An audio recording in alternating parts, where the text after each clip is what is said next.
Very good evening, friends, and welcome back to your own YouTube channel that is Niveshak Mehta Talks, and this is your own. So आज काफी time के बाद आप लोगों से तकरीबन 10 दिनों के बाद ये बातचीत हो रही है. So even I was missing markets as well as talking to you, but your best wishes have been pouring in, and they have ensured, my recovery a bit faster. So thanks for all the best wishes which you have extended to me during this time. So I might not be able to thank individually to each one of you. So, I like this platform to be used to convey my regards and thanks to you. So आज जो है हम लोग इस video में discuss करेंगे basically. Normally हम लोग सब सेटअप्स के बारे में सोचते हैं या हम लोग स्ट्रैटेजीज के ऊपर बहुत ज़्यादा काम करने की कोशिश करते हैं, ढूंढते रहते हैं, लोगों से लेते हैं कि हमें कोई स्ट्रैटेजी या सेटअप सिखा जाए. बट मार्केट्स में जो है वो प्रोबेबिलिटी आपके सक्सेस होने की इस पे डिपेंड करती है कि आपका माइंडसेट या आपकी साइकोलॉजी कैसी है. आप सेटअप स्ट्रेटेजीज 10 लोगों से सीख सकते हैं, और 10 लोगों को अगर एक सेटअप और स्ट्रेटेजी बता दी जाए तो हर कोई जो है उसको एग्जीक्यूट अपने माइंडसेट और साइकोलॉजी से करेगा, तो उसके बेसिस पे आउटकम उस सेम स्ट्रेटेजी या सेम सेटअप का डिफरेंट डिफरेंट आउटकम है. सो आज जो है हमें बेसिकली साइकोलॉजी या माइंडसेट के ऊपर कैसे काम करना चाहिए अगर ये एक्सीडेंट्स हमें देखने को मिलते हैं during the live market. Accident मैं इसीलिए बोल रहा हूँ कि इसमें आपको कोई गलती नहीं, आपका कोई मतलब कोई ऐसा ट्रिगर या अलर्ट भी नहीं था कि जिसके बेसिस पे आपने कहीं से कोई गलती की या आपको कुछ आइडिया था और आपने गलती की. क्योंकि अगर मार्केट को छोड़िए, अगर मैं आपको एनालॉजी के लिए अगर ऑन रोड लेके चलूँ तो हम लोग रोज सुबह रोड पे निकलते हैं किसी ना किसी काम से, चाहे वो टू व्हीलर पे जाए, फोर व्हीलर पे जाए, और कई बार ऐसा होगा कि गलती हमारी नहीं होगी लेकिन सामने वाले की गलती की वजह से भी हमारे को कहीं ना कहीं चोट लग सकती है. उस टाइम पे हम ये नहीं देखते ऑन रोड पे अगर कोई रॉन्ग साइड से आ रहा है और उसकी वजह से हमारे को कुछ चोट लगी है तो हम लोग वहां पे खड़े रहेंगे, एकदम से हम लोग हिलेंगे नहीं, मूव नहीं करेंगे, अपने आप को बचाने की कोशिश नहीं करेंगे, राइट. उस टाइम पे ये नहीं देखना होता कि मेरी गलती नहीं है, मार्केट ने कैसे कर दिया, या सामने से रोड पे उस बंदे ने गलत कैसे कर दिया, मैं तो ठीक चल रहा हूँ. This is not a thing. वो टाइम पे आपको अपनी ईगो को, अपनी डिसीजंस को इसलिए नहीं सिर्फ रखना कि आपको अपने जो है गलत नहीं होना, आपको उस टाइम पे अपने आप को प्रोटेक्ट करना है. तो यही चीज मार्केट में रहेगी. तो this I have shared it during the market also. तो अगर आप देखेंगे तो मैंने आपके साथ ट्विटर पे अराउंड अबाउट 1 o'clock के आसपास आपके साथ शेयर किया था. सो update on the original tweet. PV18 का मतलब चार्ट से ये पता चल रहा था क्लियरली कि somebody was so ready to dump using the news flow, and that to bulk selling, that even it is not stopping at 50-day moving average is a kind of एक जो है एक लक्ष्मण रेखा आप बोल सकते हैं कि अगर अप ट्रेंड शॉर्ट टर्म का जो है, short term to medium term का अगर 50 डे पे भी नहीं सपोर्ट ले रहा तो it mean somebody is so eager to dump all their holdings, और इतना सेलिंग प्रेशर है कि क्वांटिटी भी इतना है उनके पास. They will not let the price to rise quickly to those levels. कहीं ना कहीं वो सेलिंग प्रेशर जो है एब्जॉर्ब होने में टाइम लगेगा, कुछ ना कुछ एक बेस फॉर्मेशन चाहिए होगी, कुछ ना कुछ एक ऐसा नहीं है कि प्राइस उस लेवल्स को बहुत इजीली मूव कर देगा. 230 मतलब 2.5 घंटे पड़े थे उस टाइम ट्रेडिंग. जब हमने ये शेयर किया था तो it was price was around 64.35, और क्लोजिंग आई गेस 61 के आसपास हुआ. So let's get now to the charts, और चार्ट्स पे हम लोग देखेंगे कि क्या हुआ है आज और उससे हम कैसे बच सकते हैं इस एक्सीडेंट से. हमें वहां से हिलना पड़ेगा. हम ये नहीं उस टाइम कहेंगे कि मेरी तो कोई गलती नहीं है, मार्केट ने कैसे कर दिया. मुझे उस टाइम अपने आप को बचाना है, जैसे मुझे अपनी बॉडी को अपने बचाना है. जिस टाइम पे अगर रोड पे मुझे कोई गलत किसी की गलती की वजह से एक्सीडेंट होता है तो I will try to save myself, my life. तो सेम वे यहाँ पे भी आपको अपनी लाइफ को बचाना है. उस टाइम पे ये नहीं कहना है कि मार्केट क्या कर रहा है और वो सब कर रहा है. जैसे आपको ऑन रोड अगर रेड लाइट मिलती है, किसी ने रेड लाइट क्रॉस करके आपसे आके टक्कर मार दी, तो वो गलती किसी की भी हो लेकिन इंडिकेशन मिलता है. तो सेम वे पे अगर आपको मार्केट्स भी जो है वो इंडिकेशन जरूर देती हैं, हम लोग उसको इग्नोर करते हैं ड्यू टू अवर ईगो कि मैं गलत कैसे हो सकता है, नहीं तो ऐसा यार अच्छा अभी मैं होल्ड कर लूंगा, इसको डिलीवरी ले लूंगा. So these kind of things impact our psychology also. और उसकी वजह से हम लोग मेंटल कैपिटल का भी लॉस करते हैं. Apart from your physical capital जो कि आप मार्केट में यूज करते हैं, मेंटल कैपिटल इज बहुत ज्यादा हम इसको फॉर ग्रांटेड लेते हैं, हम कभी इसका ध्यान नहीं देते. तो before I start for TV 18, तो मैं आपको पास्ट हिस्ट्री से 2 या 3 एग्जांपल दूंगा निफ्टी, टॉप निफ्टी 500 कंपनीज के, जहां पे कि इस तरह का अगर कभी फॉल देखने को मिला है तो उसके बाद मार्केट्स कैसा रिएक्ट करते हैं। It's not for all the times, eventually most of the times अगर इतना ज्यादा बियरिश इनगल्फिंग कैंडल बनता है कभी विद वॉल्यूम्स, और अगर आप इसका देखेंगे रेंज, तो नियर अबाउट इसने जो है 12 से 15 दिन का जो है एक नियरली 15 डेज की जो है रेंज को आज तोड़ा है। और इतनी ज्यादा बियरिश इनगल्फिंग कैंडल थी ये। तो अब हम लोग चलते हैं डॉक्टर रेड्डीज के चार्ट पे। अगर आप डॉक्टर रेड्डीज को देखेंगे तो सेम सेटअप आपको देखने को मिलेगा। यहाँ पे एक इतनी बड़ी बियरिश इनगल्फिंग कैंडल पिछले 10-15 दिन की बनी थी। The date was 27 July 2021। Volume भी आप देख सकते हैं इतना ज्यादा वॉल्यूम था। उसके बाद आप देख सकते हैं क्लियरली आज तक वो प्राइस देखने को नहीं मिला। तो इट मीन्स के समटाइम्स अगर आप यहाँ पे इंट्राडे में स्टॉप लॉस नहीं लेते, या अगर आप उसको होल्ड भी कर रहे हैं इवेंचुअली, अगर हम मान के चलें कि आप उसको होल्ड कर रहे हैं और होल्ड करते करते भी आप जो है यहाँ पे अगर आप मान लीजिए किसी भी पॉइंट पे आप होल्ड कर रहे हैं, और अगर आपका ये वाला रेंज का आपको ब्रेकआउट दिखा है, क्योंकि आप जब होल्ड करते हैं तो आपको ये पता होता है कि कहाँ पे उसका नियर अबाउट स्विंग हाई या स्विंग लो या सपोर्ट या रेजिस्टेंस है। आइडियली हम सबको पता होता है या पता होना चाहिए। तो अगर आप ये देख रहे हैं कि जिस टाइम पे ये वाली जोन जो है ब्रीच हुई, this zone is getting breached, तो एटलीस्ट आप इतना वाला अगर आपने लॉस लिया भी सही, तो आपका ये लॉस प्लस अगर आप होल्ड करेंगे तो आपका अपॉर्चुनिटी कॉस्ट लॉस कितना ज्यादा आपको यहाँ पे फॉल देखने को मिलता। सेम वे अगर हम इसी तरह से एक डिवीज पे चले, Divi's lab quality stock, undoubtedly मतलब कोई उस पे मैनेजमेंट क्वालिटी या बिजनेस क्वालिटी पे कोई क्वेश्चन नहीं कर सकता, इंटेग्रिटी है अच्छी। बट अगर आप देखेंगे यहाँ पे भी एक इसी तरह का फॉल देखने को मिला था। तो अगर आप यहाँ पे ये देखेंगे, यहाँ पे आपका एक ये वाला जोन था, ये जब ब्रीच हुआ दिस जोन, मैं इसको एक्सटेंड करूँ, ये वाली कैंडल अगर आप देखेंगे तो 8 नवंबर की कैंडल है और इसमें आप वॉल्यूम्स देखिए। उसके बाद अगर अगले दिन इसने कोशिश करी, लेकिन वहीं से प्राइस ने रिजेक्शन शो किया या डिमॉन्स्ट्रेट किया। और उसके बाद अगर आप कंटिन्यूअसली देखेंगे तो we have not been able to see the price back to those levels. तो इतने वॉल्यूम्स के साथ अगर इतनी अच्छी कैंडल्स आपको देखने को मिलती हैं, तो कई बार आपका जो प्राइस है वो काफी टाइम के लिए टाइम करेक्शन में चला जाता है। अगर प्राइस करेक्शन नहीं भी हो, या प्राइस करेक्शन टाइम करेक्शन दोनों हो सकती है, या खाली प्राइस करेक्शन हो, इन तीनों केसेस में से कुछ भी हो सकता है। तो अकॉर्डिंगली अगर हम लोग यहाँ पे स्टॉप लॉस लेने में कतराएंगे तो we will be heading towards a major loss. हमें किसी भी स्टॉक से इमोशनली अटैच नहीं होना, हमें अपनी ईगो को नहीं लाना कि हाँ हाँ ये चीज तो मेरा एनालिसिस है, ये गलत है। आप इसमें री एंट्री कर सकते हैं ना, जब भी आपको प्राइस अगर सिग्नल देगा आप दोबारा से री एंटर कर सकते हैं। तो ये गलतियां मैं बहुत कर चुका हूँ ऑलरेडी, और इन्हीं गलतियों के सीख के बेसिस पे मैं आपके साथ आज अपना पर्सनल ऑब्जर्वेशन बोलिए, एक्सपीरियंस बोलिए, वो शेयर कर रहा हूँ।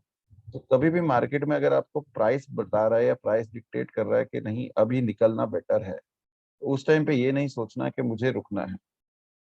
अब सेम चीज अगर मैं आपको डालमिया भारत सीमेंट में दिखाऊं,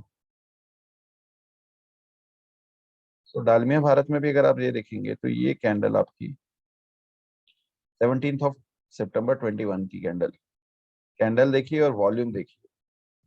उसके बाद में you have not been able to see the price those levels of.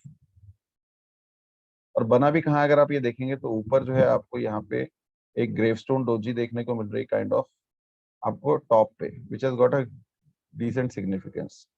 अगर आपका स्टॉक टॉप पे ग्रेवस्टोन डोजी बना रहा है तो मतलब इंडिकेशन यहाँ पे पहले क्लियरली था कि आपको सेलिंग प्रेशर आ रहा है। उसके बाद फॉलो अप कैंडल्स आपको ये जो थर्ड डे आपको ये कैंडल में वॉल्यूम देखने को मिला। यहाँ पे फिर अगर आपकी ये वाली रेंज जब टूट रही है, ये वाली रेंज अगर आपने ब्रीच कर दिया है प्राइस ने, तो थोड़ा लॉस तो आपको लेना पड़ेगा। एटलीस्ट अगर आपको 150 पॉइंट का लॉस लिया भी सही, तो still you are not able to no face this kind of loss और अपॉर्चुनिटी कॉस्ट। इस होप में रहेंगे कि प्राइस एक बार रिकवर होगा, एक बार मेरे प्राइस पे आएगा, कॉस्ट प्राइस पे, तो मैं निकल जाऊंगा। तो कॉस्ट प्राइस पे आपको प्राइस देखने को मिला ही नहीं। सो this is all how it works. अगर हम आईटी से देखें तो राउट मोबाइल एक टाइम पे बहुत ही सिंगल साइडेड इसने रनअप दिया था। उसके केस में भी इसी तरह से आपको इंडिकेशंस मिली थी। तो अगर आप राउट में देखेंगे तो ये इतनी बड़ी बुलिश कैंडल बनी, और उसके बाद नेक्स्ट डे अगर आप देखेंगे यहाँ पे भी काइंड ऑफ आपको ऊपर से प्राइस में रिजेक्शन नेक्स्ट डे, और उसके बाद में यहाँ से we have been able to see the price getting rejected. और इस प्राइस तक आने में फिर से दोबारा अगर प्राइस आता भी, I am showing you different case now, इस प्राइस तक आने में भी प्राइस को how much time it took you can see. 5th of July के बाद सेम प्राइस लेवल्स पे नियर अबाउट आया ये 12th ऑफ अक्टूबर, तो नियरली 3 months, और exactly from the same location it got rejection. और उसके बाद हमें फिर से वो जो है प्राइस लेवल दोबारा देखने को नहीं मिले, तो डबल टॉप या ट्रिपल टॉप भी बोल सकते हैं। वो पैटर्न भी आपको क्लियरली इंडिकेट कर रहा था, अगर आपको यहाँ से आप होल्ड करके आ भी रहे हैं 3 महीने और फिर से प्राइस रिजेक्शन यहाँ पे आपको देखने को मिल रहा है, तो that was a clear confirmation कि आपको यहाँ पे अब निकलना बेटर रहेगा। और अगर आप उसका स्टॉप लॉस भी लेना चाहते हैं तो इसका हाई इस कैंडल का ले सकते थे और वहां पे आप एग्जिट कर सकते हैं। अगर अपॉर्चुनिटी बनती तो आप यहाँ से फिर से एंटर कर सकते थे, rather than being buy and a hold person kind of person, specifically when you are seeing the signals being given to you by the charts। और सिग्नल्स क्या है, ये बेसिकली आपका जो है स्मार्ट मनी के फुटप्रिंट्स है। तो बड़े लोगों को जो भी इस प्राइस को मूव करते हैं वो आप मेरे जैसे लोग नहीं कर सकते। वो इंस्टीट्यूशनल इन्वेस्टर्स या आपके पेंशन फंड्स या whatever may be those people by name we call them, उनकी वजह से ही प्राइस में मूवमेंट आता है, चाहे वो ऊपर की साइड हो चाहे वो नीचे की साइड हो। अब चलते हैं हम लोग टीवी 18 पे, जिसके लिए कि हम लोग आज डिस्कस कर रहे हैं। तो टीवी 18 में बेसिकली देखा जाए तो टू इवेंचुअलिटीज बन सकती हैं। Let's go by today's candle. तो सबसे पहली बात तो यह है कि आज 15 दिन की जो एक रेंज थी उसको एक ही कैंडल में विद वॉल्यूम्स तोड़ा है आज टीवी 18 में। और न्यूज के आने के बाद थोड़ा which was considered as a positive news, तो most of the people were expecting के ऊपर ओपन होते ही जो है आज हमें 20% का circuit 90.15 will be the price. But होता मार्केट में वैसा नहीं है जैसे हम लोग सोचते हैं। और हमें क्या करना है, अब मैं आपको इस लाइव चार्ट पे आपको बताता हूँ, मतलब जो आज के क्लोजिंग बेसिस पे अगर मार्केट में भी आपको कैसे सिग्नल्स के टाइम, मतलब आपको मार्केट में ड्यूरिंग द लाइव आवर्स आपको पता चल रहा था आपको निकलने के मार्केट में कई चांसेस भी। बट या तो आप अपने ईगो में रहे कि भाई हाँ मैं गलत नहीं हूँ, मैं तो सीधा रास्ते से जा रहा था, वो सामने वाला आया और गलत गया और आपने अपनी जान को बचाने की कोशिश की, या आपने यहाँ पे अपने कैपिटल को बचाने की कोशिश की, ऐसे गलत है। अब आप देखेंगे अगर सपोज कीजिए अगर आपने मान लीजिए आज ऊपर टॉप पे भी खरीदा सुबह इनिशियली, अगर मैं इसको छोटे टाइम फ्रेम पे लेके चलूं तो लेट्स सी फर्स्ट 5 मिनट्स।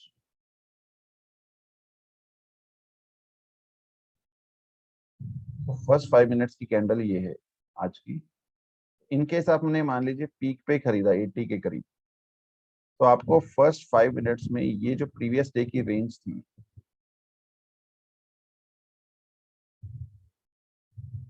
ये जो आपकी प्रीवियस डे की रेंज थी, यहाँ पे सेकेंड कैंडल में ही ब्रीच हो गई। This was your first indication. अगर आपने 80 पे भी खरीदा तो आप 76 के आसपास निकल सकते थे जैसे ही ये रेंज ब्रीच हुई। सेकेंड कैंडल के बाद अगेन अगर आपने इस कैंडल में भी नहीं एग्जिट लिया तो this was your second indication कि आप 71 पे राउंड अबाउट निकल सकते थे। दो बड़ी कैंडल्स विद वॉल्यूम्स, और उसके बाद में आपने यहाँ पे भी अपना पोजीशन को होल्ड रखा, स्टॉप लॉस नहीं लिया, इस होप में कि आपके जो इतनी दो बड़ी कैंडल जब बनी है उसके बाद भी आपका प्राइस शायद 80 के आसपास आ जाए तो आप निकल जाएंगे। थर्ड, अगर आप बड़े टाइम फ्रेम पे चलते हैं हम लोग आवरली टाइम फ्रेम पे, तो आप फर्स्ट आवर में ही देख सकते हैं कि कितना बड़ा वॉल्यूम देखने को मिला और कितनी मतलब इनगल्फिंग कैंडल थी।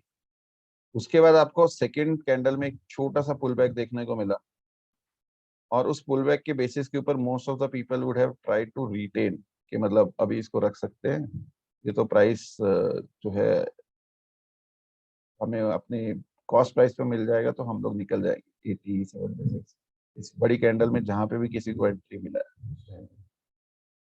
What I am trying to convey here is कि आपको मल्टीपल कंफर्मेशंस मिल रही थी ड्यूरिंग द लाइव मार्केट के, अभी आपको निकल जाना चाहिए। और अगर बाई चांस ये मूव फेक निकलती, इतना बड़ा आपको यहाँ से जो एग्जिट नहीं भी मतलब आपको मिलता, और अगर प्राइस आपके अगेंस्ट जाता आपके निकलने के बाद, rather than regretting, you could have, you know, entered once your this high of today, अगर निकल जाता आज या आने वाले दिनों में निकल जाए, बेस्ट एंट्री विल बी आज की जो इतनी बड़ी कैंडल है, जहां पे with strength, with volume, with momentum ये कैंडल बनी है बीरिश कैंडल। जब तक इसका हाई क्रॉस नहीं होता, I will never be a individual, मतलब individually my personal view is I will never try to attempt any long in PVAT, because there is a lot of selling pressure. This entire selling pressure has to be absorbed. Then only after decent base formation, after some consolidation, after some time correction or price correction further, there will be a base formation, and then only once this high of today's candle is taken out, it is a safe entry. With a minimal stop loss for today's highs to attempt a fresh long in TVAT. There should not be any bottom fishing. You don't know how much time takes to come to these levels. As I showed you, आपको पिछले कुछ charts में भी दिखाया कि there is multiple इवेंचुअलिटीज और multiple times देखा गया है पास्ट में कि टाइम करेक्शन भी इतना एक्सटेंडेड हो जाता है कि 3 to 4 मंथ 6 मंथ लग जाता है कि प्राइस आपको इस लेवल पे देख। ओवरऑल जो है ट्रेंड अप ही है, बट अभी के लिए जो है मीडिया सेक्टर भी काफी टाइम के बाद एक मल्टी ईयर का कंसोलिडेशन का ब्रेकआउट दे रहा था। But this is how markets are so dynamic. आपकी गलती नहीं है, एक्सीडेंट हुआ, आपको अपने आप को बचाना है, अपने कैपिटल को, अपने मेंटल कैपिटल को बचाना है। और यहाँ पे आपको एग्जिट्स के मल्टीपल इंडिकेशंस मिल रहे थे। आप इस रेंज का, ये जो मल्टीपल प्राइस रिजेक्शंस यहाँ पे थे, जो कि आप बोल सकते थे कि अगर हो सकता है यहाँ पे ब्रेकआउट रीटेस्ट होता, तो आप 77 के आसपास भी निकल सकते थे अगर आप डेली रेंज को देख रहे हैं। तो आपको ये पहले पता होना चाहिए जब भी आप स्टॉक में किसी में एंट्री लेके, चाहे आप पोजिशनल भी बैठे हैं, चाहे आप लॉन्ग टर्म के साथ बैठे हैं, चाहे आप इंट्राडे बेसिस, कि उसकी जो नियरेस्ट स्विंग हाई या स्विंग लो कहाँ है, या सपोर्ट और रेजिस्टेंस कहाँ है। अगर वो ब्रीच होते हैं तो there should not be any second thought to take an exit and preserve your capital, or if at all you are profitable, to to save your profits. So don't let your ego come before your decisions. Don't think that you cannot be wrong. Accident हो रहा है तो बचाइए अपने आप को और बचा के निकलिए। बचेंगे तो दोबारा फिर से रोड पे आएंगे, दोबारा फिर से मार्केट में आएंगे। ये सारी गलतियों का सार है मेरी खुद की गलतियां की हुई हैं, ये सब सीखा हूं मैं उन सब से। आपके साथ इसीलिए शेयर करना सोचा कि आज ये बनता भी है, आपको याद भी रहेगा, ताजा ताजा चीज हुई है, तो how you should be acting further to these kind of situations as and when they happen. और ये सब चलता रहेगा, ये ऐसा नहीं है कि आज हुआ इसमें, इस स्टॉक में नहीं हुआ तो किसी और में हुआ। रिसेंटली अगर आप देखेंगे तो पॉलीकैब में हुआ है। पॉलीकैब में भी आपको एक फेक ब्रेकआउट देखने को मिला, और अगले दिन जो है वो बहुत ही अच्छे से फिर विद वॉल्यूम ये आपको ब्रेकआउट देखने को मिला इस रेंज का। लेकिन अगर आप देखेंगे यहाँ पे, तो जैसे ही वो रेंज में अंदर आया, उसके बाद अभी भी जो है वो एक कंसोलिडेशन ही देखने को मिल रहा है पिछले 4 दिन। आई एम नॉट सेइंग कि इसमें भी वैसा ही होगा, बट अगर इतनी बड़ी स्ट्रेंथ वाली कैंडल विद मोमेंटम बनती है, बेयरिश एंगल्फिंग जिसने कि पिछले 5-6 दिनों की कैंडल्स को कवर कर लिया है, तो पॉसिबिलिटी बहुत कम हो जाती है कि आप उस डे का हाई बहुत जल्दी देख सकते। So this is all what I had to share. I hope आप लोगों को कंटेंट पसंद आया होगा। अगर आप लोग कंटेंट पसंद आ रहा है और अगर आप लोग को कुछ सीखने को मिल रहा है, तो अपने आसपास सॉरी अपने आसपास में आपके जो भी मार्केट पार्टिसिपेंट्स हैं, फैमिली है, फ्रेंड्स में, उनके साथ भी शेयर कीजिए, उनको भी लर्निंग के लिए encourage कीजिए। And do like, share and subscribe the channel. So till then, take care, good night.